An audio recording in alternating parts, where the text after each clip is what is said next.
Hello and welcome to the Midgar Press. My name's Jay.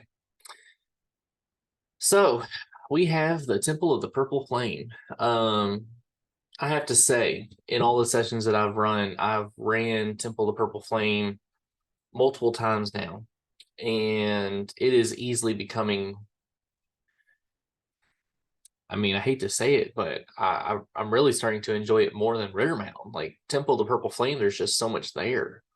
And as we go through the Temple of the Purple Flame, I'll explain why.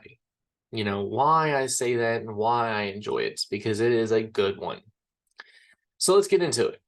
It says, the Temple of the Purple Flame is a demonic temple from the time of Sothmog's reign, and was called Korish Ball in the old language. For centuries, it sat overgrown and abandoned in the Magna Woods, but a portal to Sothmog's world still stands ajar, and the demon cultists are not the only ones in search of its secrets. So the situation, the little situation that we have going on, the player characters can hear the Temple of the Purple Flame in Outskirt. The name is widely known because of the mural on the building exterior, but almost no one has ventured inside its gates. The temple is said to hold untold treasure and forbidden knowledge, but also to be guarded by an ancient evil. This is a possible location for one of the 4 pieces of the dragon statuette, which, in case, can be found in the demonic realm number 12. Sothmog has recently sent a group of cultists to investigate the temple. If the players are playing the Secret of the Dragon Emperor, their goal is to find one of the statuette pieces. Otherwise, they are just looking for lost knowledge in general. 3 of the cultists went through the portal in the bowels of the temple, while the others were struck by fear and waited outside. When 2 of them returned from the demonic realm, horrifically twisted, the others chose to flee, while the former stayed behind in the innermost chamber of the temple. The player characters can encounter the fleeing cultists in various parts of the temple. Furthermore, the demonic influence of the other world has caused an unnatural and chaotic increase in animals and plants in and around the temple.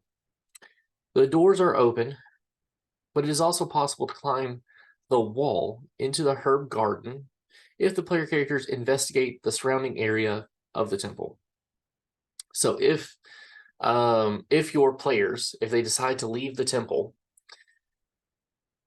and take a long rest, that is, roll a d6 per shift on the table of page 107 in the rulebook.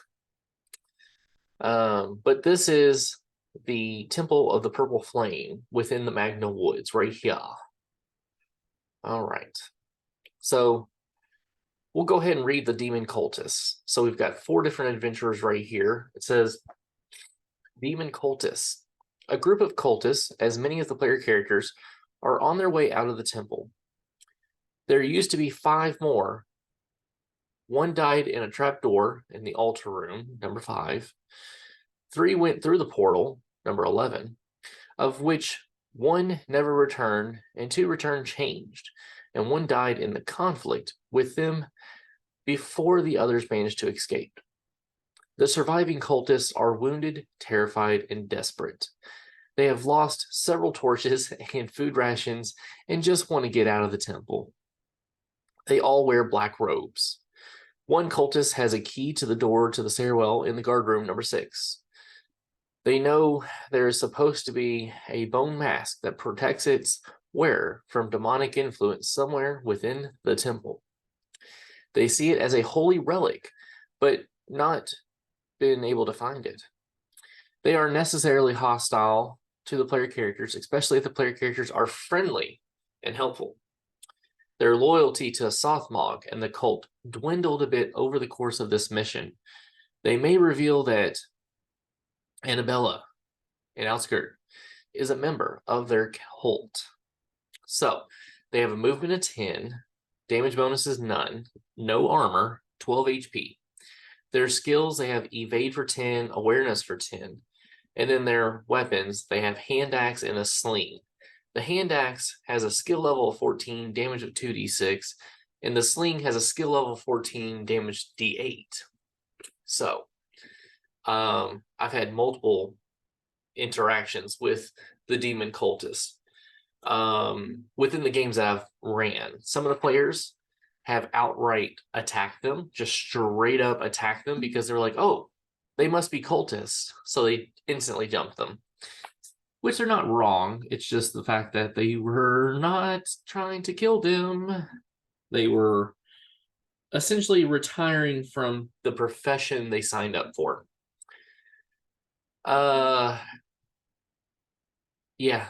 And then there's been a couple times where the player characters have actually talked to the demon cultist, but it's neither here nor there. Stuff happens. You know how it goes. So the rate of events.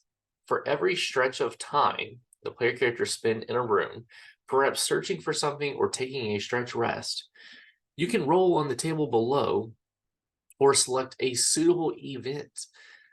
The room descriptions indicate where rate of events can occur. So 1 through 6, nothing happens. 7 of the D12, wandering cultist. The cultists are on their way out of the temple and they suddenly run into the player characters. The risk of combat is high, but they can be reasoned with. 8 of the D12, fighting cultists. The player characters hear the sound of combat from an adjacent room. It is the cultists who are fighting a giant spider or the murder's briars, which it says next page. 9 of the D12, cultist attack. The cultists have spotted the player characters and decided to attack, preferably surprising them with a sneak attack or ambush. 10 of the D12, terrible roar. The player characters hear the roar of a terrible beast. It is coming from the Manticore in the Vaulted Hall, number 8. All player characters must make a willpower roll to resist fear. Now, I've never heard what a Manticore sounds like, but I can only imagine it's terrifying. 11 of the D12, giant spider. The player characters are attacked by a giant spider enlarged by the energies of the demonic realm. For stats, see page 89 in the rulebook. Now, I have a demonic giant spider that I've kind of tweaked. Basically, it just has more HP. I think I gave it like 60 something instead of 40 something. But, I make sure to describe the spider in general as it having like 9 eyes, 3 mandibles, 11 legs. I make sure to say that the demonic giant spider has been mutated, that it has become a nasty, vile creature, a monstrosity, one could say. 12 of the D12, murder's briars. The walls of the room are covered with giant briars that come to life and attack a player character who gets too close. See the next page. So yeah, that's all we're doing right now. I just want to introduce you all to the Temple of the Purple Flame. It truly has become one of my favorite modules, adventures to run.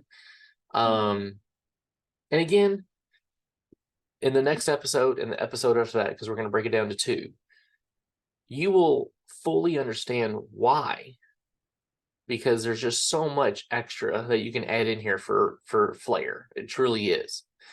So thank you all for listening. Like this video, comment down below, share this video, of course, do all the things, subscribe, hit the bell, the notifications, so you know whenever a video gets posted. But until next time, my friends, live on and game on.